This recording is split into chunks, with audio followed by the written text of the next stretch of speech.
Hello, daydreamers. My name is Hamza. I'm Chandler, and welcome to Daydreaming Duality. What are we talking about today, Hamza? Today, we're talking about red giraffes. Now, as you always say, don't think about it. Um, but if you do think about it, just know that it will bring you peace and happiness inside every time you see it frolicking. There we go, through the savannas. For those of you watching who wondered, wait a second, haven't you done something with Red Giraffe in the title previously? I want to make it clear this is not a rerun. If you think it's a rerun, that's okay. Maybe you'll get all the rerun goodness you were hoping for, but you'll have to believe.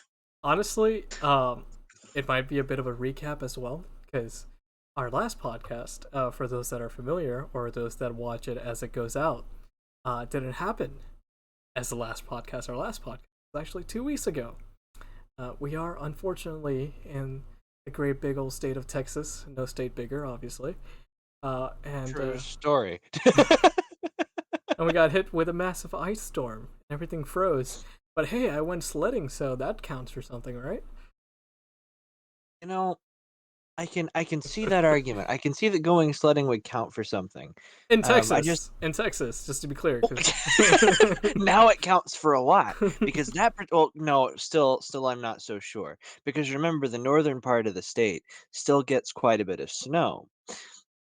And ah, so there are places where you can yearly sled in the grand state of Texas, just as much as it's also possible to sled in parts of Texas where you'll only get that chance once in a century. So if you're in that part of Texas, congratulations on your once in a century sledding. unless you Hopefully, missed it was it. everything you wanted it to be, and that your grandparents, who'd never seen snow before in their whole lives, looked out the window and said, "Whoa, it's real. I thought it was a conspiracy." Yeah, yeah. Slipped and fell a couple times too, but I'm okay. I'm Be careful. still kicking. Good, good, good. But yes, Red Giraffe 2. I was really tempted to put Electric Boogaloo the title. Then I realized that I, appre- it would be very professional. And I appreciate your restraint. for those that are watching on YouTube, you probably see that I'm in a suit and tie. Well, not in a suit, hide up. Uh, Here, I thought we were gonna have the episode be "It's still not a red giraffe." no, it is definitely a red giraffe now, but the red giraffe brings you a happy feeling. Oh, okay. So yeah, speaking of happy feelings and red giraffes gifts, uh, today we are discussing the amazing world of placebos and how things only work because you think they might work. What There is is your there is a Sorry, I oh was what, gonna what say, what is your familiarity with placebo? Continue with what. well, I've been a part of double-blind studies. Ooh, So the risk of the placebo effect being real and impactful in a sort of data-driven way um, is something that is actively guarded against in medical trials. It's also actively sought out in medical trials, depending on whether or not placebos are actually the goal, or whether you're trying to rule out placebo as one of the elements. You're looking for significant or proper statistical significance mm-hmm. between real results and placebo results. But to do that, we have to understand the difference between placebo results and nil results, right? Yep. So I probably shouldn't dive too deep down the rabbit hole, but I'll say that I've had an opportunity to experience both sides of the coin at least once. Nice. So I gotta ask, how was your experience with the real one? With the real item? Yes. Oh my goodness, the real item was phenomenal. It actually addressed one of my ailments, which I won't go into in Mm-hmm. detail, Mm-hmm. extraordinarily well, to the point where it was almost as though I didn't have it in the first place. Nice. And it was something where after the fact I asked them if I could know more about the substance, and they said, "Yeah, actually, this is a sort of sister drug to this one over here, and that one's actually on market already. So what you participated in was a trial to see if we couldn't bring this to market too." And so I did a little bit of research, and I determined that I didn't want to spend $500 a month just to get just to get a chance at the same effect with the non-active medication that I had already tried. Um, but the other side of that coin, the placebo effect, it got close, but it Hmm. never took everything away. Uh, I guess it's much. So, so it got close. Like, would you say, like, on a scale to 1 to 10, how close did it get to the actual thing? 6.5, 7 maybe. Pretty good. That's It pretty. is. It's better than a coin flip, right? Yeah, yeah, for sure. And that can be the make or break in some therapeutic treatments, depending on the medical condition, right? Yeah, and so it's funny we because there's plenty of types of placebo. It just doesn't have to be medicine, right? But it's funny we started off with medical because I don't know if you're aware, but there's a lot of home brewed remedies back in the other part of the world. You don't mean to say that there are non-Western medicines or that there are um, alternative medicines to medicine, do The you? more formal name is Eastern medicine. Eastern medicine. Oh, that's the formal name. Okay. We've got some non-standard medicines that aren't strictly Eastern as well. Yeah, we definitely do. But of course, the old world came up with many remedies in the past. Uh, Homeopathy. There we Homeopathy. go. Yep, that's Arisariel came in with the save here. Thought that was homeopathy, Arisariel said. I think they're right. I think it is it homeopathy. is homeopathy. I didn't say it because I always butcher it up, but I think a lot of people call it homeopathic as well. Right, Or that's the when you homeopathy when you is change the conjugation, it changes the syllabic emphasis, right? You want to put the emphasis on the right syllable. syllable. Yeah, syllables are hard, man. I love that.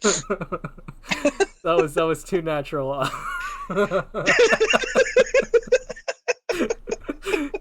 um, yeah, homeopathic medicine, but the practice subject is homeopathic.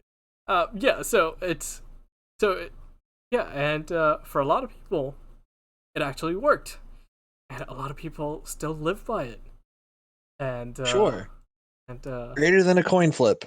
a lot of people still live by it, and it really puts into perspective why some of our old remedies, which are chemically proven not to do anything in the body specifically, yet still somehow improve the living conditions of a person or the status of a person. Um, but yeah, it is true that the mind plays tricks all the time. Oh, sure. And it's also very true that the mind and the body are inexorably linked, right? I mean, goodness, you move your arms because your nervous system fires, which is a direct mind connection. But there are other types of links as well. Mm-hmm. The gut is full of a microbiome of bacteria, and that microbiome helps to process the chemicals that you take in as food, and their byproducts are absorbed, depending on the byproduct. Some of them maybe not so much, but some of the byproducts are absorbed, and those byproducts do affect our neurochemistry. So the body and the mind have this give and take. Our mind also controls the release of hormones, so we can influence the gut and the gut can influence us. So there's no reason to suggest that there isn't a cyclical relationship there. Oh yeah, If yeah. you believe strongly enough, then it's very possible that through intuition and through um there's some other words that are important to the point. Through intuition and through a couple of other things, there you can trigger the effects that you need to trigger to get the chain reactions that you need to get the effect that you need.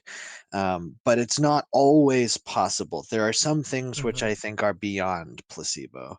All right, okay. So it's fun that you mentioned you got off on the mind over body kind of situation there. Um, have you ever looked at those documentaries and presentations on Buddhist monks sleeping on a bed of nails, doing crazy things with their body, and yet feeling nothing? It seems. So some of the crazy things that they can do are true feats. Some of the other crazy things that they can do aren't as much of a feat as they seem. So laying on a bed of nails, for instance. Remember that the reason that a nail punctures is because it's taking all of the force driven into the head of the nail and it's applying it at a very, very, very small surface area at the point of the nail. But if you, and of course, if you were to throw your body weight on a single nail, it's going through no trouble, right? No Mm-hmm. trouble at all. But if you distribute your body weight across 100 nails or 1,000 nails, then each nail is only handling 1/100th or 1/1000th of your weight at that small point of surface area. And you've got the distribution that sort of helps to balance things and the natural surface tension of the skin and other such things. So, walking on shards of glass and walking on a bed of nails and laying on a bed of nails, these seem extraordinary because they're counterintuitive, but not all of them defy physical explanation. You know, Other things they do, though, other things are completely nuts. Their ability to fast, for instance, is unheard of. oh yeah, yeah. Uh, Sleeping on a bed of nails or laying down on them. Excellent point. I can't believe I've actually said that because I've seen demonstrations myself, physics class, and you explaining the whole concept again kind of like brought back high school for me real quick.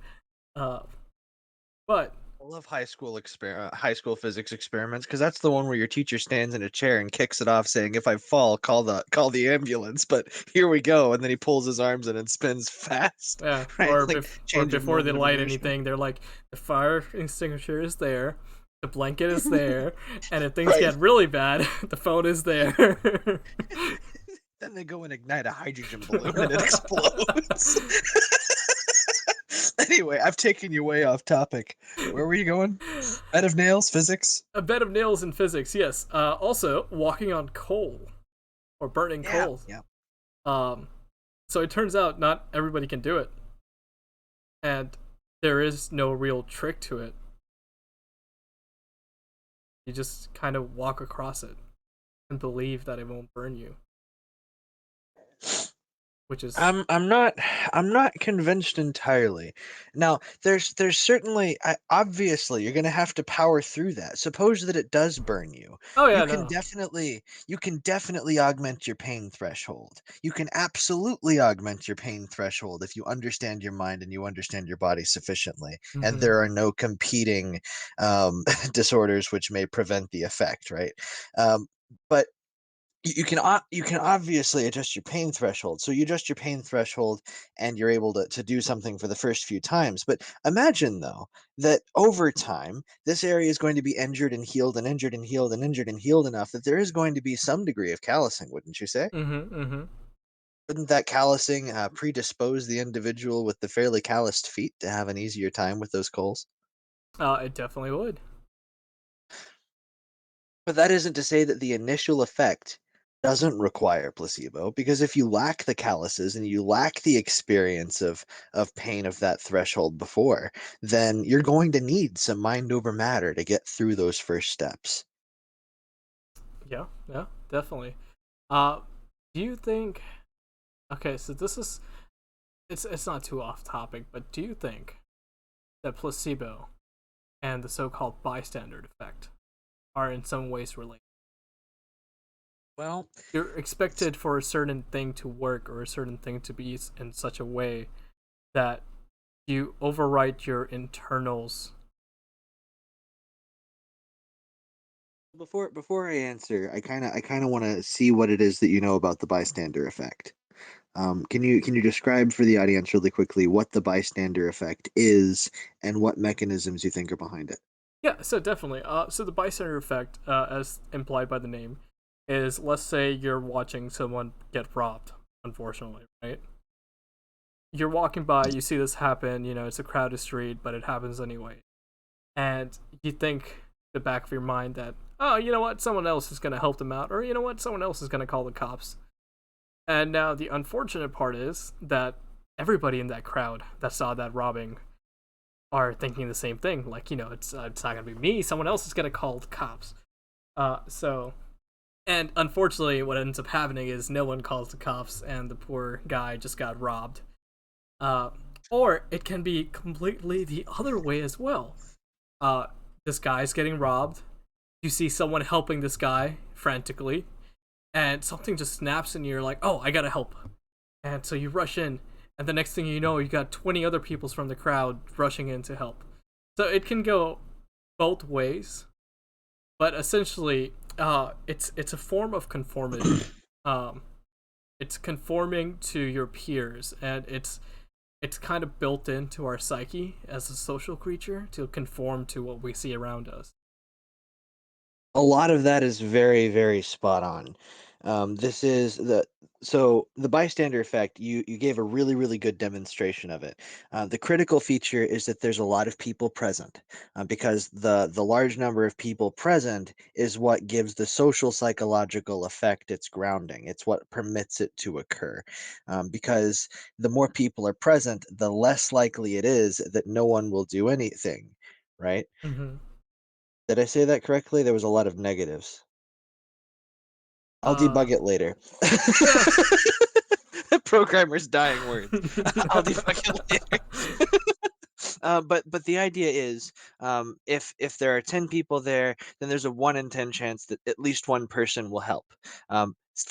It's bad probability because we as social creatures are going to interfere with that result. But theoretically, there are Mm-hmm. 10 people, so 1 in 10, then at least one person will help. Okay, then if there's 100, or maybe it's 9 in 10 that someone will help because you're the only one that thinks you're not going to help. Maybe it's 99 in 100 that someone's going to help because you're the only person that won't. Maybe it's 999 out of 1,000 because you're the only person there that won't. But if everyone thinks that way, it's zero. Yeah. Pro tip: we're terrible at math. Horrible at it as it happens. And the other thing we have to remember with math is that it's make believe. Ooh. I Oh. know it sounds really weird when I say it that way, No. but No. let me try to paint that Oh. picture. Axiomatics is about making critical assumptions, and all of mathematics is taking some set of axioms and performing deductive logic on those axioms to arrive at results. That is to say, we make some assumptions and we reason from those assumptions to arrive at interesting results of those assumptions. But there's a difference between the theory and the model of the theory.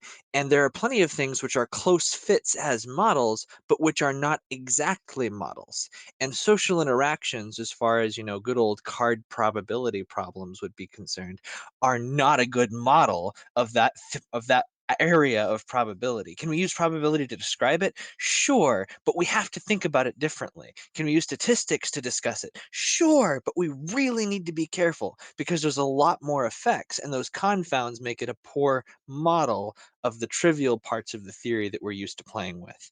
Um, and so this make believe world of mathematics can sometimes get in our way. Not to say that it doesn't have real impact and that we can't really measure things, of course. I'm getting distracted. The other thing that plays into the bystander effect is something called social loafing. Are you familiar with that? Yes. Man, anyone who's been in a group project is familiar with social loafing. I can almost guarantee it.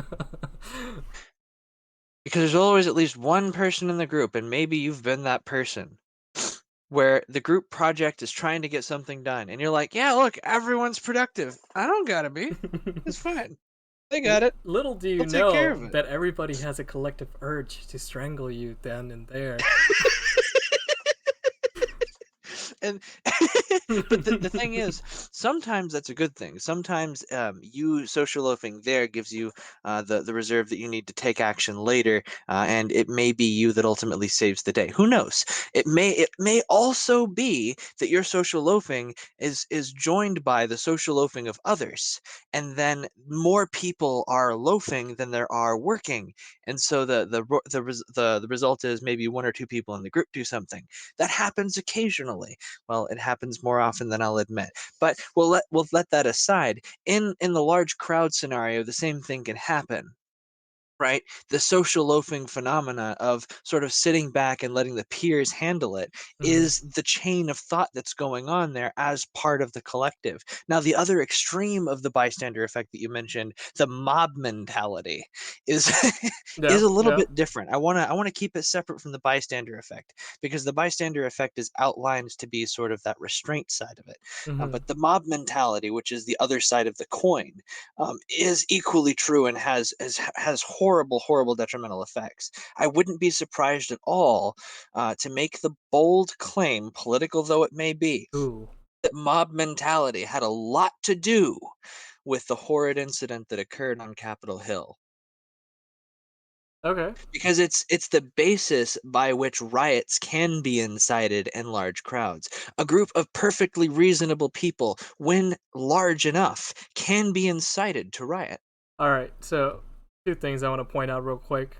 If you're ever in a situation in public where you're helping someone and you can't call emergency services on your own, don't just yell out, "Hey, call the police or someone call 911." Point at a person like, "Hey, you." And like make sure you make eye contact and tell them Mhm. specifically to call, or else everybody, the bystander effect will again kick in, and Right. everybody's gonna think that someone else is gonna make that call. This is useful in marketing too, by the way. Suppose you're running a table at a convention and you're trying to sell some merchandise. It's one thing to just sort of bark at everyone that's passing by, Mm-hmm. but if you can call someone out, suppose you're at like a, I don't know, a comic convention or an anime convention. You see a character walking by, maybe it's Batman. So you say, "Hey, Batman!" Batman's gonna look at you. Now, Batman is not part of the moving crowd. Batman is an individual isolated from the crowd because the rest of the crowd wasn't called, only Batman was called. So you have Batman's attention. Come check this out really quick. I think this is something that you need to see. Also, the other thing is that, did you know that they did, studies on humans and large crowd movement? And it turns out that in a large enough scale, a large crowd of people displays fluid dynamics. I love that. I Yeah. love that. But it makes sense because we have to, when we're moving in mass, follow a path of least resistance, right? So does fluid. Mm-hmm. So That's yeah, really, really cool. it is. And when I read that, I was like, wow. And it's whenever. So one of the things I like to do, and everybody should do, I highly encourage, is whenever you read something, you hear something, even if you hear us talk about different things, try to find a way to reject it. Right? Tell us we're wrong, please. It's fun. Yeah. Of course. Try to find a way to reject it. Try to find evidence to reject it with. That's one thing I do. And so when I heard about this, the crowd moving in a fluid-like manner, I thought about it. I sat down. I tried to like poke holes in it, and I was like, wow, okay. You know what? It actually makes sense. Because what is any liquid at the end of the day? It's just a bunch of particles strapped together for the ride. With not enough energy to form a rigid body and Too much too much energy. energy to form a rigid body and not enough energy to sort of violate. Well, no, because even gases obey fluid dynamics. You have to get to the point of some kind of plasma before that stops being a real contender, don't you? No, I would say even plasma in a closed Well, the environment. reason I make that distinction is because at the point of plasma, you're a lot more susceptible to magnetic fields than you are to the interactions, I think, because the nuclear forces are keeping the nuclei together, but clearly the electron is no longer electromagnetically bound to the nucleus in a plasma, right? They've all So been the stripped away. yeah, right. So the electrons are doing their own dance free of the nuclei, and the nuclei, being polar things as they are more susceptible to the magnetic forces of things which aren't electrons. Um, right. So we have to. Well, I can't say that aren't electrons, right? Because obviously, when we're talking about magnets, Hey Chandler, charge is going to have some fun. red giraffes, Red and giraffes. how the bystander effect might be similar to the placebo effect. Oh my goodness, I was going way down the rabbit hole. Thank you for catching me. I need to drink coffee before these things sometimes, I think. Yeah. So, where were we going? The bystander effect. We talked about the bystander We effect. We did. talked about mob mentality. The question was, how does placebo relate to the bystander Mm-hmm. effect, Mm-hmm. if it does at all? There's a very loose relationship because there's a belief that something else is going to happen. Now, placebo is more aligned with the idea of a self-fulfilling prophecy Mm-hmm. that has some effect on an individual. The bystander effect is a sort of self-fulfilling prophecy that affects a social group. So I can see a loose connection there. But I am being loose when I call them both self-fulfilling prophecies because they're of different kinds. Mm-hmm. Is that fair? Yeah, that's very fair. I guess one way you could phrase it is that the placebo is internal, whereas the bystander effect or the loafing, social loafing, is more of an external effect. It's both. Once you get to social, it's got to be both, I, because what's going on within you does affect the way that you express, and your expressions affect the way that other people receive, experience, feel, and also express. And so it's this sort of communicative chain between people that builds up the social effects. placebos could also be external, as demonstrated in the 1950s by the United States and the CIA secret program MK Ultra. Oh, I knew we'd get here. Okay, so what is MK Ultra? Enlighten me, Hamza. All right, kids, settle down, gather around. I'm going to tell you a tale of quite a dark history, to be I'm honest. already horrified. uh, but yeah, so uh, you know, we just beat the Nazis. Everybody's really happy. Um, we also dropped a couple nuclear bombs. People are also happy Few less about that. people are happy. Eh, it's a mixed bag. Diplomacy comes at a price, of course. Uh, Well, I'm not. Look, I'm not saying. I just want to really quickly drop the aside. I'm not making any comments on the ethical efficacy or the wartime efficacy of that strength of weapon. All I'm saying is that some of the scientists that watched the thing went off had a moment where they thought to themselves, "Oh no." but yeah, so we've beaten the Nazis. We've dropped a couple bombs somewhere in the east, and the U.S. realizes that, hey, wait a minute, we got nukes. Those big red fellows over there in the east are also working on nukes, or I believe they already had nukes in plans by that point, developing them quite fast.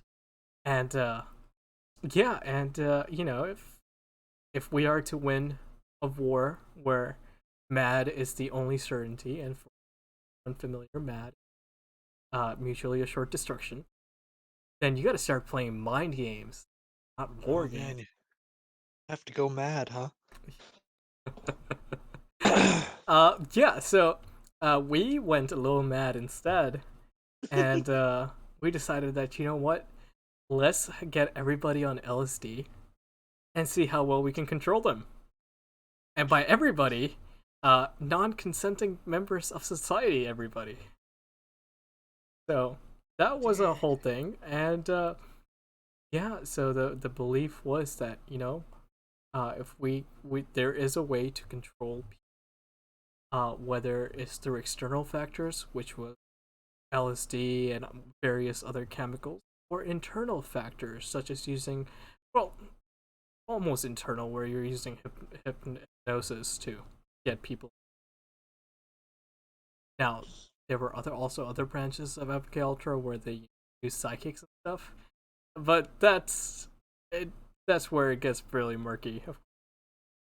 That's fun to read though, right? Like you got all sorts of strange stuff coming out of those camps. The You know, 50s we and we the could do a 60s. dissection to that, right? Like a Yeah. large chunk of that was declassified.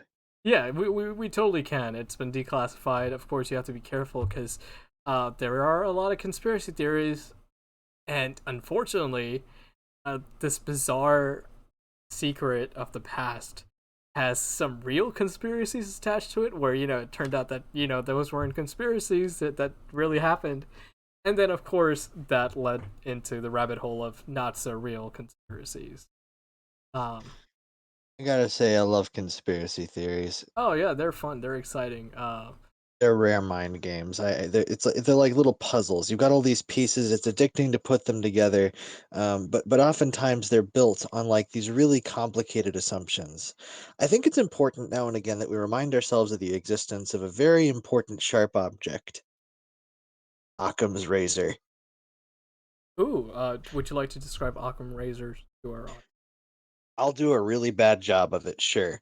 The really simplified version of the razor is more or less that when you're engaging in the discussion of two ideas, the idea which has the least baggage required to make it go has the highest likelihood of being right.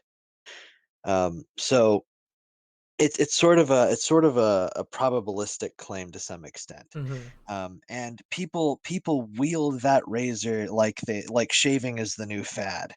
When you get into sort of the debate circles, it's a lot of people's favorite. Um, of course, there's a certain laser gun that we don't talk about too much anymore. That's kind of taking the area by storm. We can talk about it later. But the idea with conspiracy theories is that very often you have to make a bunch of assumptions about malicious intent on a large number of parties' parts that happens to work together against all odds. And I think it takes less assumptions for the scenario where the conspiracy didn't play out in many cases. And as a result, it's more likely that the conspiracy isn't true in a large number of cases. Now, does that mean is that a statement about all of them? Uh, maybe.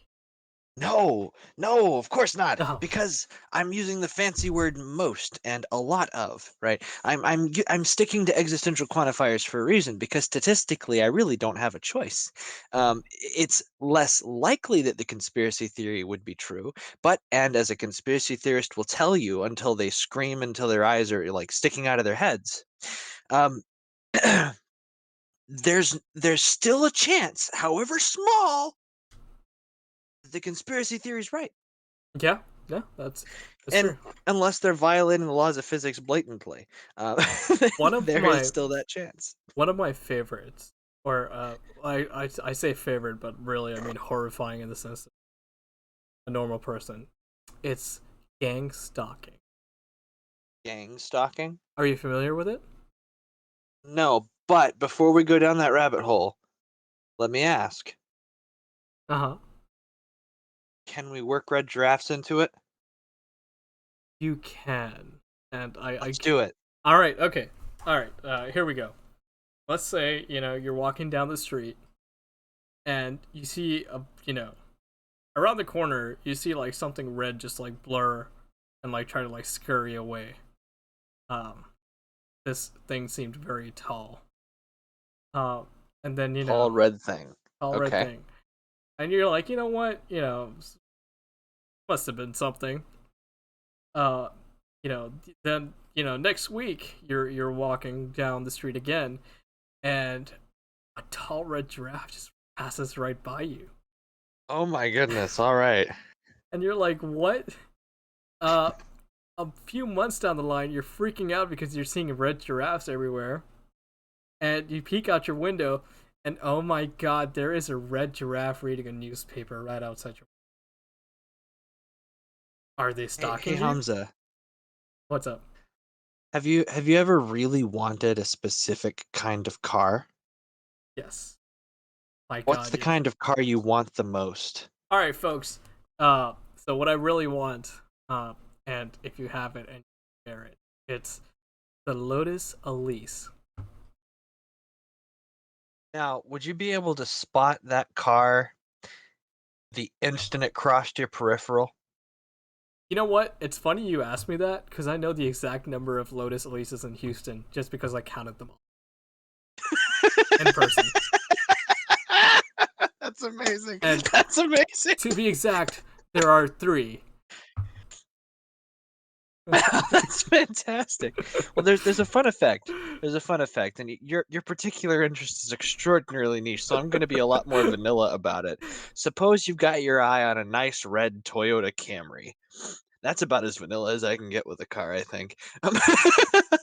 Mhm. a nice red Toyota Camry, and you're thinking about it. You've spent a lot of time online. You've been searching up these red Toyota Camrys, and you've gotten really familiar with their make, their shape, their model, the way they sound because you've listened to videos. You're starting to look into the mechanics videos so that you can understand how to do maintenance on them because you really want it. And you're doing your homework and your research. I know people don't do this when they go to buy cars very often, but we're making a hypothetical, so play along. If you were to put this much thought and effort into studying red Toyota Camrys, when you're out driving around, when a red Toyota Camry enters your senses, you're going to detect it a lot more easily than you would the standard noise and fare of the cars around you. And the red Toyota Camrys will start to stand out quite a bit. So you'll notice them a little bit more than usual, and a little bit more than usual, and a little bit more than usual. For those that are confused, that's God's way of telling you that you should go out and buy a red Camry. Not at all. I love that. Not at all. There is a psychological effect to that. Do you know what it is? Yes, yes. Oh, I know this one. Oh, uh, all right. I'll let you say it, but I do know that it has an actual name. I don't know how to pronounce it because it's been a long time since I've heard someone who knows how to pronounce it. Oh, I'm But it's so like sorry. the Bader-Meinhof phenomenon, right? Johann Heif. Oh, sorry, that's terrible German, but it's probably, Bader-Meinhof, I think. but it's There are probably two German. names, but it has hmm. It's connected to your story as much as it is connected to the story of the new car. Mm-hmm. Mm-hmm. Because there was a notorious gang in West Germany called the Bader-Meinhof gang, and they were spotted everywhere. And this sort of gang stalking scenario that you started with is where the effect gets its name.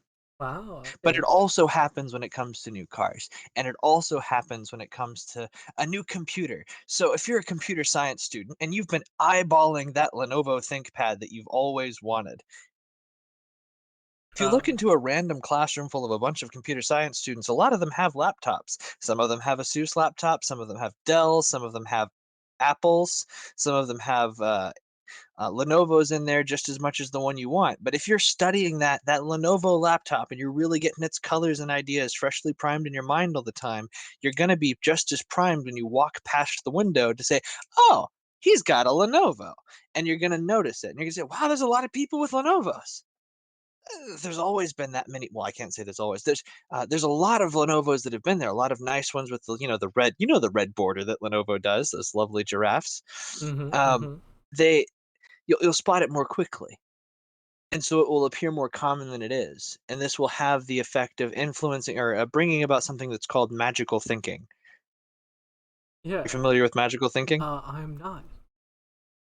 Man, we're having a psychology day today, aren't we? Are. Suppose it can't be helped. We're talking about placebo, and that's very much a psychological, physiological effect, that mind-body effect. Mm-hmm. There's a word for that. What is it? What is the word for that? Psychosomatic. Psychosomatic. Yeah, All right. I'll take that. psychosomatic effects. Placebo is psychosomatic. That's really cool because it means psycho for mind, soma for body, right? Psychosomatic. Uh huh. Uh huh. Anyway, what was I talking about? You were talking about magic thing. Magical thinking. So magical thinking is a really, really cool phenomenon. It's when we make weird associations that have nothing to do with any natural law, that we believe really firmly for whatever reason. A lot of sports fans will have a lucky jersey that they have to wear when they're watching their favorite team play, and if they forget that lucky jersey and the team loses, then the team must have lost because you weren't wearing the lucky jersey. Dad gummit. That's a form of magical thinking, but it manifests Mm-hmm. itself in a bunch of other ways. The idea that everyone has spontaneously decided to buy your favorite car and drive it down the road Just to is mock as you. just to mock the fact that you're interested in buying it or that you just bought it is just as much magical thinking because there's no strong correlation between your decision and the decision of disconnected members of society. Yeah. The brain is so weird in that sense that it looks so strongly for a pattern that Creates it. it just makes one. It's like, Yeah, hey, sure. that works. Do you like watching clouds, Hamza? I, I'm a bit of a daydreamer, so yeah. Sure, right. Okay, so we're watching some clouds. Really hard not to notice the faces in them, isn't it? I usually just watch them for like the floaties that float around. Uh, Yeah, the little strange ones, huh? yeah, but no, I definitely do see faces, and there's a name for that. It's called pendle. It's something with a P. Go get it. Oh, do you know it? Go It's ahead. You got it. no, it's at the tip of my tongue, but I can't. I'm gonna You can. You're so close. kind of feel No, not a f. There's no f, but it is a p. pendula, Para. para. No, Google says parallelogram. Not parallelogram. No, you're right. You're right. You're right. But it's just stick with it for a minute. Google also says paranormal. Paradolia. Dolia, yes, yes. So very, you almost had it. So here's the other thing. You know that moment where you're telling yourself that you can't do something? Yeah.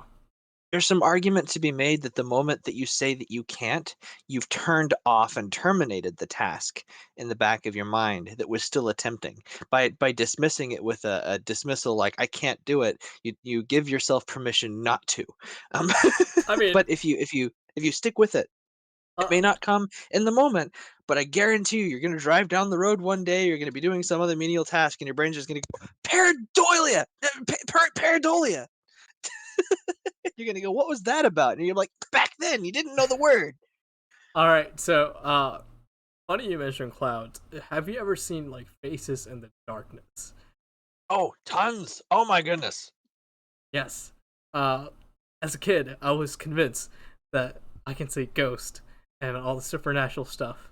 It wasn't until I got older and I realized why things are the way they are and why people see things that they do see that I Totally realized, pattern match shadows, man. yeah. And it was scary because it's really good at it. And Oh my goodness. for the people out there that want to kind of break it, because as good as we are, we're also quick to break it. You can stand in front of a mirror in a dimmed out room to the point where you can barely see your face, and just keep staring at your face, and it will slowly start morphing as your brain starts finding different patterns in the face always known. Do you want to know something really fun about that? Uh huh. Hit me. We've managed to get neural nets to do it. Yeah, and it makes sense. You can have it detect a pattern, and then you can have it amplify the pattern it detects in the material, and it will start to blow up all of these strange shapes and ideas from its training days as embedded in the image. There's a really horrifying and beautiful video of Bob Ross where the audio is completely wrong. I think the video is actually being played in full reverse. I can't remember quite the nature of it, but they applied this effect to every frame of the video, and so like the entire time, his paintbrush is morphing into random objects, and the stuff he's drawing is constantly every animal it could be, and he's growing like 2 million eyes out of just about everything. And it's because the AI is pattern matching where there could have been an eye, so it's adding eyes there to show it to you. So you can get a sort of artificial intelligence assisted visual of the effect that your brain does naturally. I think Aris Ariel has also seen the exact video you're talking about because they're right. I effing hate that video so much. Um, and guess what I'm doing after this podcast? You gotta go watch that video. I'll find it for you. So yeah, and then you start realizing how when you discuss these sort of things and you realize just how powerful the brain is because it's intense that we're able to do this in the first place, right? Oh yeah. But then you also realize how flawed it is for being so powerful. Yeah. It's like so you can naturally decode shapes and into faces and find natural patterns, but you're so quick to jump the gun that you can easily fumble those patterns too. Cool. Maybe next time you're staring at the clouds, you'll remember to turn down the amplification on that red giraffe filter, and you won't see them so much up there. But but here's also the other fun thing I think is society's changing. Technology is quite literally changing the way we perceive things, It is. and It's so cool. it's cool. It could pave a way for us to kind of have this hyper filtered view where we see reality as it is, kind of thing. But it also leads into that rabbit hole of what if we don't know which realities. But Well, part that, of part that's a of it is discussion like for what? another day. Self-isolation or information isolation? Uh, You know what I mean? expand on information. So, being that I could live exclusively off of the news that I find on the internet, if I carefully curate the sources that I'm using to explore the outside world, then I Mm, can choose sources which shy away from topics I don't like and choose sources that pay attention to topics that I fear or that I really like. And then my worldview will be heavily painted by my only exposure, the sure. outside world aside from my experiences, which will be so statistically full of those particular elements as to make the other elements seem small and irrelevant. And isn't that fun? Because currently our algorithms are made, or all our artificial and machine learning things are made to keep a person engaged. And I think our AI overlords have discovered that to keep us engaged, they just keep showing us the same thing. I mean, hey, if you can keep me in my echo chamber, then I'll believe the echoes are truth. Right, right. And it's fun, it's scary, and it's also crazy at the same time. Just how much control you can have with technology. It really is. Speaking of technology and control, we probably ought to have the self control to realize that we've got about 15 minutes left in the show. So if there are any questions, comments, concerns, suggestions, conspiracy theories, outlandish ideas, or any other fun things that you'd like us to pay particular attention to, feel free to go ahead and type them up either in the chat or in the lovely suggestion box off to the side or down below, wherever it may be at this time. And if we can, we'll get to it before the show ends. Yeah, definitely. And speaking of control, uh, speaking of MK Ultra, and Oh. speaking of placebo, have you ever seen this? You know, it's a small indie movie by this unknown director. It's called Inception.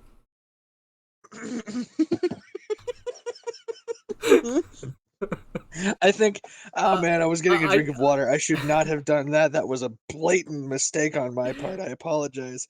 Just, whoa. Yeah, of course, of course. I've seen the small indie film that no one's ever heard of called Inception. I can always give a little quick plot synopsis if you need it. Go ahead. Yeah, go ahead. Just All try to right. keep it spoiler free for the people who still haven't seen it. All right, so Jack washes up on the shores after the crash of the Titanic, and I'm sorry. We just, are you telling me that the Titanic sank? all right, okay, so I think I have a bit of an explanation to give. All of Leonardo DiCaprio's movies exist uh, in a multiverse for me, or in the same universe. Sorry, and Yeah, okay. and ever since Inception came out, I've believed it more and more. Oh, we What? were just talking about these effects, weren't we? But go ahead. Aristotle says, "Hey, spoilers for actual real life history. Actually, Leo is Romeo." Yeah, so that was just I choose to believe that the whole event of Romeo and Juliet with Leonardo DiCaprio happened in one of his limbo dreams. You know what? I can't refute it because of Inception. Yeah. um. Yeah. So essentially, the plot of Inception revolves around how do you, take in. So really, the film starts off talking about how do you steal information from a person, and it turns out that the real way to steal information is, of course, to hijack their dreams, right? Like any normal everyday occurrence. But the film quickly shies away from that concept, and it quickly dives into the idea of planting ideas into another person's mind. Which you've already done, by the way. I've got one. Was it that all Leonardo DiCaprio's movies are in? No, it was a Vsauce tangent. Vsauce, I'm sure everyone knows Vsauce. If you don't know Vsauce, you're Hello, missing Michael out on some here. of the coolest. Hi, Michael here. Hi, hey Vsauce, Michael here. Like there's beautiful tangents he does, wild tangents. But he also had a YouTube Red series. What was it called? Um, Mindfield. Mindfield. And there's an episode in Mindfield that he does with a Japanese researcher whose primary area of interest is mapping the region of the short-term memory that is associated with facial recognition and facial recall. And so he goes and he does these experiments with this Japanese professional, and they take MRI readings. I'm sorry, is it? Yeah, MRI readings Hmm. while he is examining images so that a neural net can learn the language of his brain. And then they ask him to recall some of those images and they use the neural net to decode the images that he held in his mind. And so we were looking for the first time at the pictures that existed, or at least our closest rendition of the pictures which existed in the mind of Michael from Vsauce at the time of those recollections. Which is the closest I think we've gotten technologically to actually seeing each other's dreams as we've ever been. Yeah, and it's I think that where MK Ultra as a program failed to induce mind was the fact that they just lacked the technology. They relied on chemical alternatives, uh, psychological alternatives versus technological alternatives. And That's okay. We've got the YouTube algorithm today, so if it makes a resurgence, we're all too late. uh, but yeah, so I think that's fairly important to keep constantly. Uh, but I always like the concept of inception and the idea of imprinting an idea into a person's head, like a red giraffe. Don't think about it. Uh, Don't think too hard about it. Very well, important. and it's funny that you always say don't think about it because that was a bit of a premise in the movie as well, where they were like, you can't just tell someone in their dream that go do this. You have to convince them that it's their own idea. You have to play with them a little. Um, the mind doesn't like being handed answers. It Nope. it very much enjoys coming to an answer, uh, which might also explain why we have so many conspiracy nuts or conspiracy theorists. Sorry, slip of the tongue. I think you're right to it. Aristotle says you can lead a horse to water, but you can't make it drink. That's a very large part of it. It's also really boring to have the water handed to you all the time, and a little bit of enrichment helps. See it a lot with people who take care of slightly less domesticated animals. Um, I don't want to name any big cat handlers out there. I don't want to talk too much about the reptile industry or anything like that. But a very, very common thing you'll see among zookeepers that take care of these animals is that one of the things that they have to do for the sake of the animal's health and psychological well-being is make them work for the food. They have to encounter a problem. They need to solve the problem and have the reward of solving the problem be supplemented with the reward of food. We're not too different, frankly. Hmm. Um, you'll find that the richest people on earth are often the most miserable. And it uh, sounds very strange to put it that way because they have all of the material alignments in place, but I don't, of course, mean like the very, very, very tippity, tippity, tippity top. I can't speak for them, obviously, but you see a lot of stories about people who came into wealth, who lost all of their friends and family to the greed surrounding the wealth that they'd acquired, and you see that they have a really, really hard time connecting with people because of their new status. a lot of people are after that status and after the economic power behind the status, and so they become extraordinarily socially isolated. And they don't have to work for much anymore. They don't have to in the same way. They don't have to like struggle for a month to make sure that they've got their home. They Mm-hmm. don't have to worry about whether or not this paycheck is enough for groceries and utilities or one or the other. That's not a struggle they have to do. So the act of making food at home is significantly less rewarding, perhaps, than it would be had they actually had to struggle to acquire all of the pieces. Yeah, yeah. And just a pro tip out there for any of you that are extremely wealthy and struggling, just go ahead and make a space rocket company.